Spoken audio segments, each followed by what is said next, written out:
Start. हा प्रश्न सुटण्यात दिरंगाई होत आहे असा विरोध पक्षांकडून आरोप करण्यात आला, परंतु न होता दुसऱ्या कोणत्या मार्गाने हा प्रश्न सुटू शकेल हे त्यांना सांगावयास पाहिजे होते. या बाबतीत चळवळ केली पाहिजे असे सांगण्यात आले, पण तो आमचा मार्ग नाही. मी ह्या शासनाचा प्रमुख असताना शासनाच्या विरुद्ध चळवळ करावी म्हणजे 2 राज्यातील लढाई करावी हे मान्य करणे कठीण आहे. उलट असे बोलले जाते की परकीयांचे आक्रमण होते तेथेही लढाई करू नये. कम्युनिझम हा कधी आक्रमक होऊ शकत नाही असे या लोकांचे म्हणणे आहे. मग हिंदुस्थानामध्ये हा धोका का पत्करावा? आम्ही सर्व एकाच देशाचे नागरिक आहोत आणि एकमेकांच्या खांद्याला खांदा लावून भारताच्या स्वातंत्र्यासाठी लढलो आहोत.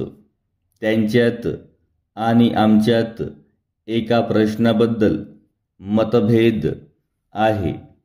त्या बाबतीत ते विचार करण्यास प्रथम तयार नव्हते, पण आता ते विचार करण्यास तयार झाले आहेत. तेव्हा त्यांची प्रक्रिया उत्तेजित करण्याऐवजी दांडगाई करा किंवा लढा करा हे म्हणणे बरोबर होणार नाही. मला बेळगावहून काही माणसांची आजही रागाची पत्रे येतात. या बाबतीत दिरंगाई होते असे त्यांनी म्हटले तर मी समजू शकतो, परंतु राजकीय नेते दिरंगाई होत असे म्हणतात तेव्हा त्यांच्यावर जिम्मेदारी येते. हा जो प्रश्न आहे तो 2 राज्यांमधील प्रश्न आहे.